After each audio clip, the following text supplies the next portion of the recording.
They taught you obedience as a virtue, stitched it into your uniform, and folded it into your hymns. You obeyed in war, in church, in council. You bowed to masters who called it duty. But obedience burns. Now the ash fills your mouth. The orders sound hollow. And when the command comes to kneel again, you resist, rise up, and this time you win.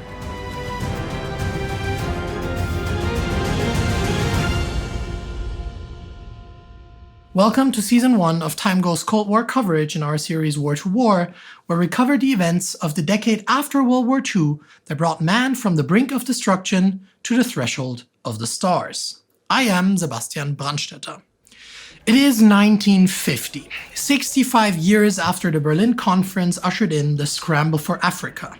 Across the dusty roads and human plains south of the Sahara, the colonial grip begins to tremble.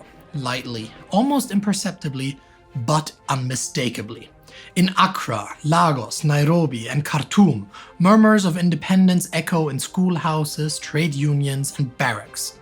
The Second World War is over, but its consequences remain. 3 to 4 million Africans in uniform, soldiers as well as auxiliaries, have returned home with sharpened political awareness. They fought fascism in Europe. Now they question why the white man still rules their homelands.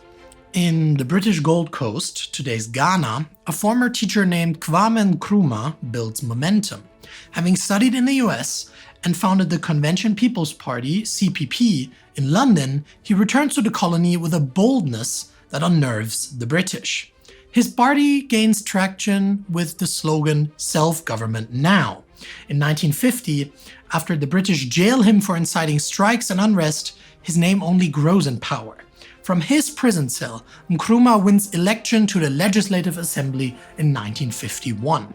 When he is released, thousands flood the street in celebration. The British, calculating and beginning to show signs of imperial fatigue, allow him to form a government under a new constitution. Still, true power remains with the governor. The tension between what is granted and what is demanded tightens each month. By 1952, Accra's tea parlors and market corners buzz with talk of full-blown independence. Nkrumah gives speeches not in apology, but in vision. We prefer self-government with danger to servitude in tranquility. This declaration will become a defining phrase of the decade, and its sentiment echoes out across Africa. At the same time, in Kenya, East Africa, revolutionary fire takes a more literal form. In the cool highlands of Kenya, 1952 brings a dramatic shift. That October, the colonial government declares a state of emergency, responding to rising violence from a movement the British label Mau Mau. Its fighters are mostly Kikuyu, the largest ethnicity in Kenya, many of whom have lost ancestral land to foreign settlers. What begins as a series of oaths and clandestine meetings becomes an armed insurrection. Guerrillas attack police stations, sabotage trains, and assassinate loyalist chiefs. British troops respond swiftly, harshly, and brutally. Thousands are detained, the vast majority without any articulable suspicion. Many are beaten, tortured, and interrogated in secret prisons. Villages are razed. The conflict spirals into a brutal cycle. Ambushes in the forest, reprisals in the villages, mass roundups in the cities. The emergency is not just a military one, it is psychological. Back in West Africa, Nigeria watches. The colony is a patchwork of ethnic groups and regions. In Lagos and Ibadan, students read about Ghana and ask, why not us? Nigeria's National Council of Nigeria and the Cameroons, NCNC, led by Nnamdi Azikiwe, pushes for reform. The British respond with constitutional revisions, carefully balancing Northern Emirates, Yoruba chiefs, and Igbo urban intellectuals. But the pressure is growing. Across the continent, a reshaped post-war international order intrudes on 19th century imperialism. Radio broadcasts from Cairo, New York, and Moscow filter into African towns. The United Nations adopts a new language about self-determination. Indian independence in 1947 stands as definite proof that the grip of European colonial empires can be broken. Africans begin using the term decolonization. New, still uncertain in definition, but nevertheless full of promise. By 1953, signs of transformation multiply. In Sudan, still nominally ruled by both Egypt and Britain under a co-dominion, young nationalists organize rallies in Khartoum. They demand that the awkward dual rule be broken and that full Sudanese sovereignty be asserted. Britain hesitates, but changes now feel inevitable. Meanwhile, in French West Africa, the atmosphere remains quieter but tenser. The French determinedly cling to their empire, convinced they can assimilate Africans into a greater French identity. Yet even here, young Africans elected to the French National Assembly begin demanding equal rights, education, and economic reform. Men like Félix Houphouët-Boigny of the Ivory Coast and Sékou Touré of Guinea walked the fine line between cooperation and resistance. Touré begins organizing labor unions with a slogan that will slowly spread and electrify colonial and colonized minds alike. We prefer poverty in freedom to riches in slavery. The colonial powers shaken by the wars in Indochina and Algeria begin to rethink their strategies, but only slowly. In Paris, while independence remains off the table, common reform is now accepted. The British administrators in private cables go beyond mere speculation about whether reform might prolong their control. By now, they speak of gradual evolution and full self-determination, but all in due time. Yet, in the colonies, patience is fading, and not gradually but exponentially. By the end of 1953, the atmosphere across the continent grows ever tenser. Protests flare in Nigeria and Sudan. Violence continues in Kenya. In Accra, Nkrumah governs in all but name, and from Dakar to Dar es Salaam, young men and women trade in French textbooks for pamphlets by Gandhi, Fanon, and Marx. The empire, once unquestioned, now cracks, and not at its fringes, but right at its core. And though most Europeans don't see it yet, the 1950s are no longer a colonial decade. They are a revolutionary one in slow motion.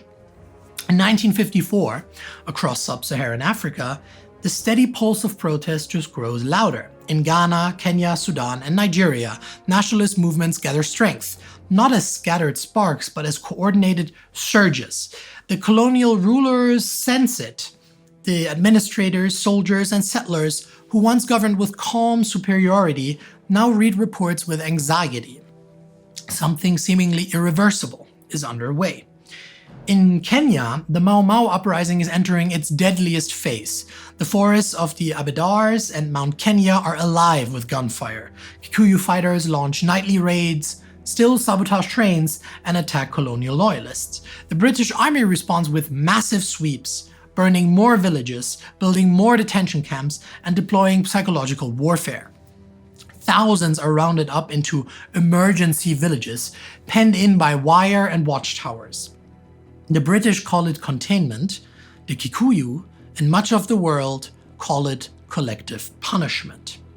Inside the camps, prisoners face torture, forced confessions, and disease. In secret, some write the names of the dead on scrap cloth and smuggled notebooks. One survivor recalls, "We were treated like animals, but even animals do not suffer like this." The scale of the British counterinsurgency is staggering. By the end of the decade, over 150,000 Kikuyu will have been detained without trial, with some sources even indicating upwards of 300,000. Some historians now estimate that the emergency cost at least tens of thousands of African lives, perhaps around 50,000 excess deaths. Harvard historian Carolyn Elkins goes further, arguing the true toll may have reached hundreds of thousands, in stark contrast to only around 100 Europeans killed. Despite it all, and in the face of it all, the rebellion refuses to die. Even with its leaders executed or captured, Mau Mau persists in spirit. And outside Kenya, it triggers a revolutionary landslide. In Tanganyika, Uganda, and Nyasaland, Africans follow the struggle closely. Newspapers smuggled across borders carry headlines of revolt. Union leaders whisper, "If they can rise, maybe so can we." Meanwhile, in Sudan, which is considered a sub-Saharan country, though it's also often described as being at the crossroads of both Sub-Saharan Africa and the Middle East and North Africa, due to its geographical location and cultural links, the march to independence becomes very real. Britain, wary of governing through Egypt and facing relentless protests, begins negotiating with Sudanese parties. In 1955, elections are held for a transitional government. The process, though flawed, surprises many with its intensity and turnout. Finally, on January 1st, 1956, Sudan declares itself a sovereign republic, raising its green, white, and blue flag over Khartoum. It joins as one of the first large African states to shake off its colonial yoke entirely. The symbolism is electric. For millions of Africans, Sudan's independence proves what was once unthinkable. A nation can negotiate its way out of empire. To the west, Ghana sits right in its slipstream. Kwame Nkrumah, by now Prime Minister of the Gold Coast, pushes for full independence as well. He builds schools, roads, and civic institutions while rallying labor unions and students. His speeches stir the air. We face neither east nor west, we face forward. Nkrumah's political genius lies in balance. He speaks to farmers in Fante, to workers in English, to Pan-Africanists in French. He assures the British that Ghana will remain a partner, but never a servant. The final negotiations move quickly. Britain, drained by war and imperial fatigue, offers independence with a handshake rather than gunfire. On March 6, 1957, at midnight, the British Gold Coast transforms into Ghana, the second sub-Saharan African colony to achieve complete independence from European rule.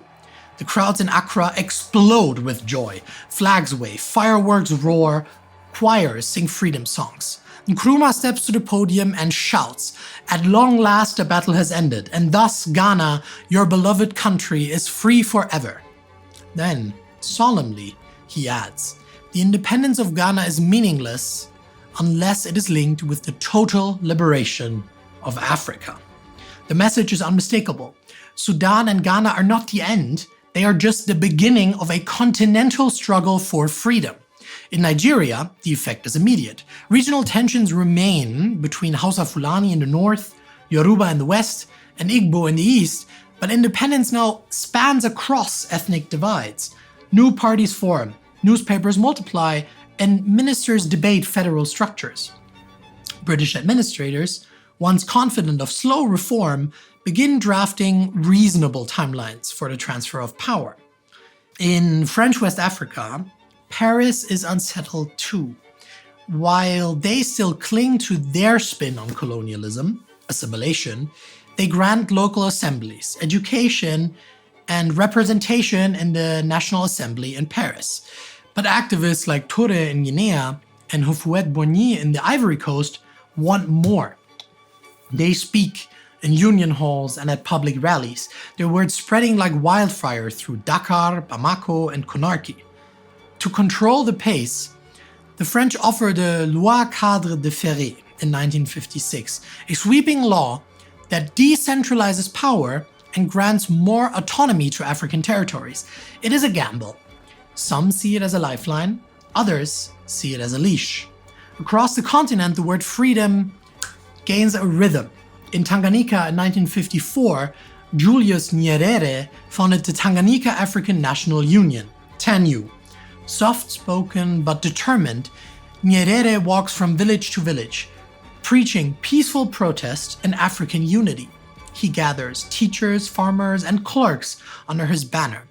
In British reports, he is labeled moderate. In African homes, he is already called Mvalimu, the teacher. Meanwhile, in the Belgian Congo, perhaps one of the worst examples of colonial perfidy, with 5, possibly 10 million or even more, half the population, murdered, and possibly as many maimed on the infamous rubber plantations, The rulers refuse to see the signs of a new age. They insist their colony is not ready for autonomy, let alone independence. But they, the Belgians, underestimate the depth of anger and ambition among the young Congolese, many raised by parents who lost arms or legs, if not having lost their own limbs for failing to satisfy colonial demands. In the bustling cities of Leopoldville and Stanleyville, new associations and ethnic unions now demand political rights. Belgium looks the other way. By the end of 1957, the pressure is unbearable. Africans have tasted elections, written constitutions, led assemblies, and raised flags. The myth that Europe alone can govern Africa is collapsing. Now, in London and Paris, the mood shifts decisively. Colonial officers begin preparing for handovers. Reports to European parliaments grow more urgent. Some politicians whisper what would have been treason 10 years earlier.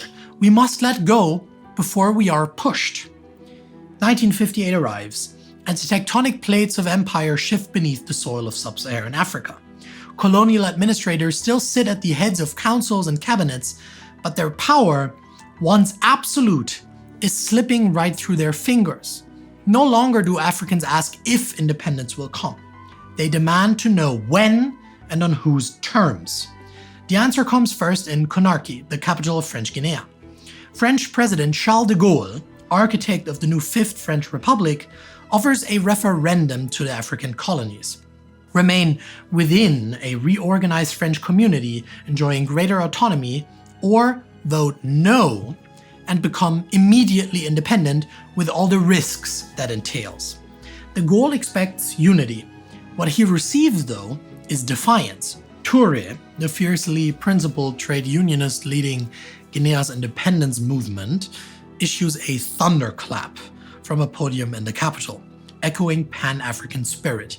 We prefer poverty and liberty to riches and slavery. Once more, the words echo out across a continent. On September 28, 1958, Guinea votes no, votes to leave.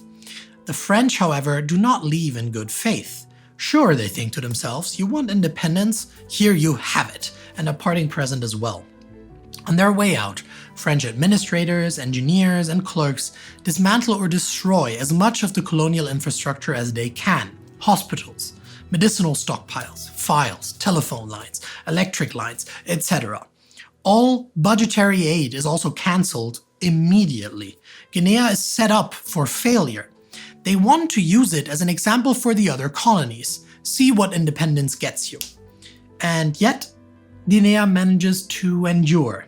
In the first years of independence, it is forced to rebuild an entire bureaucracy and economy from scratch under embargo and sabotage, turning to Moscow just to keep the lights on.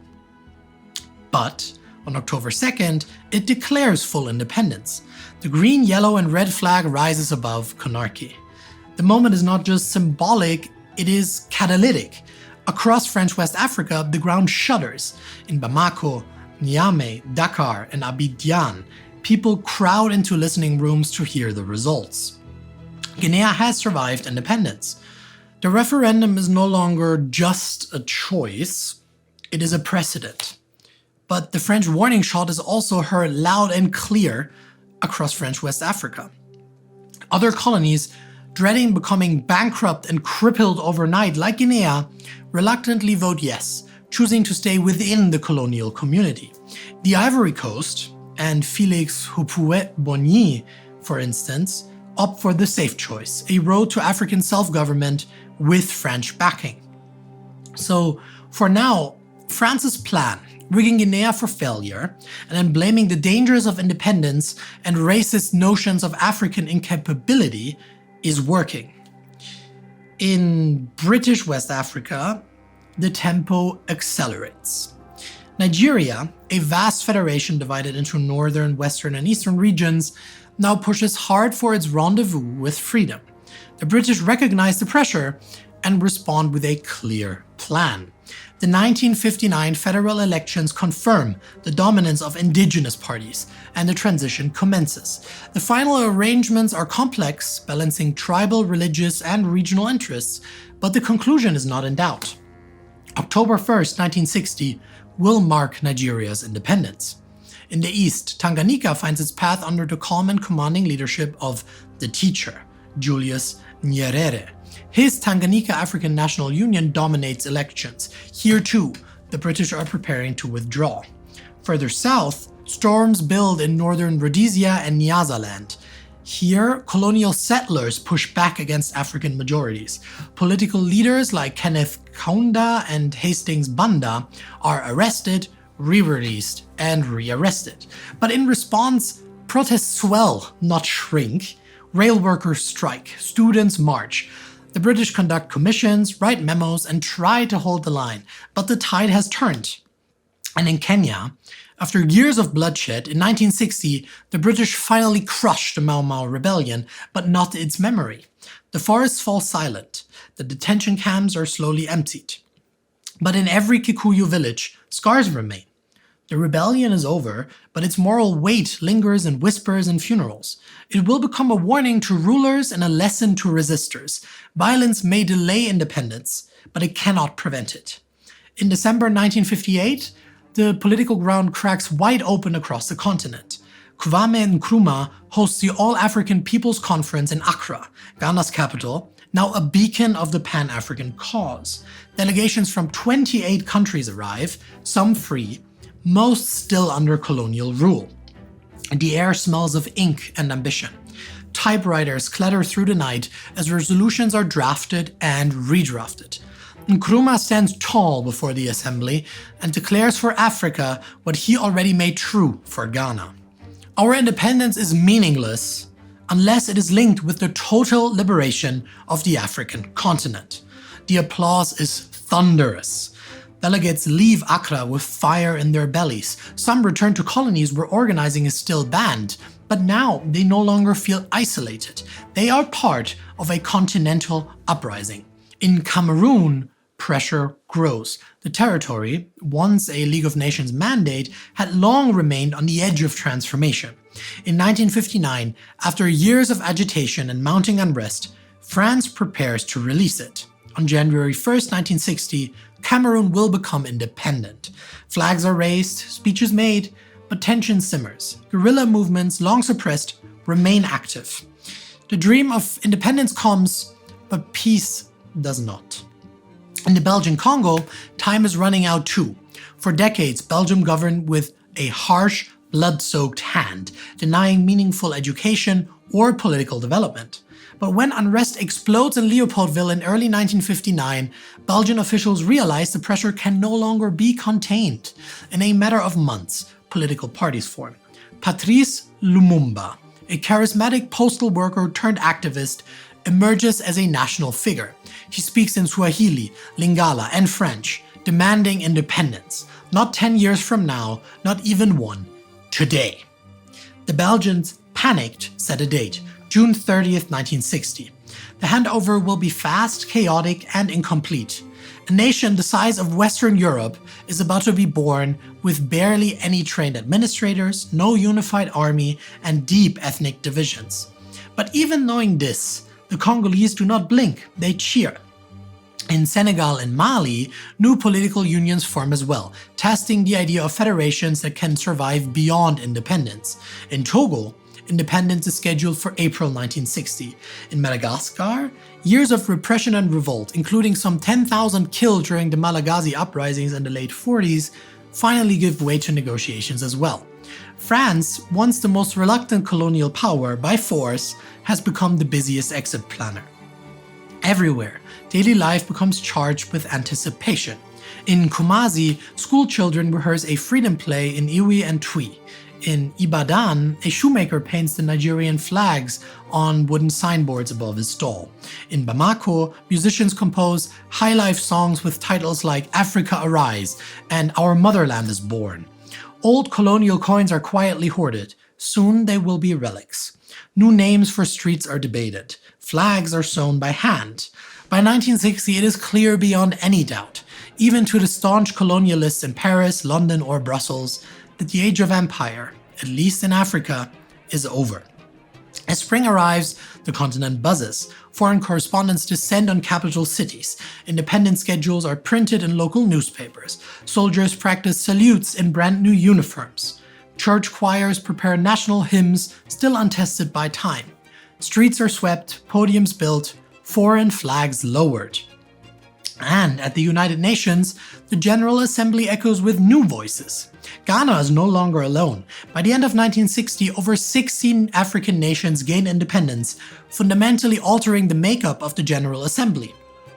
A bloc is forming, one with its own agenda, its own vocabulary, and its own sense of destiny.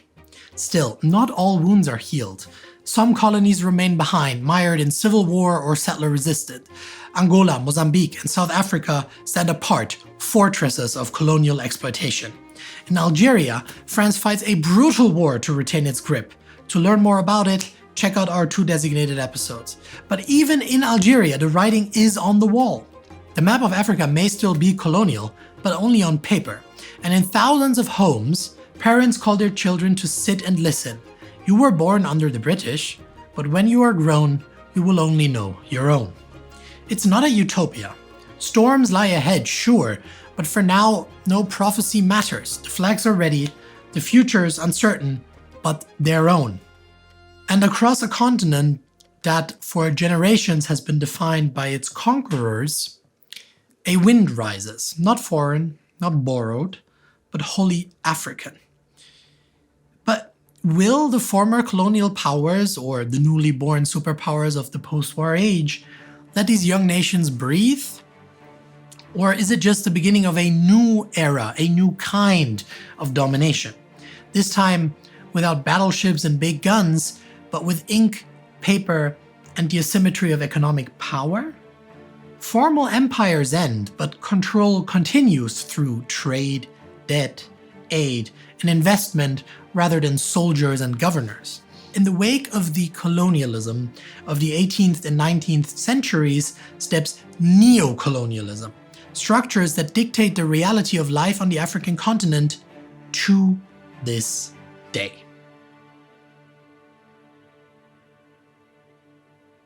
If you want to know more about the breaking of colonial chains, check out our episodes about India, Pakistan, Vietnam, Algeria, or our Indonesia special on the World War II channel.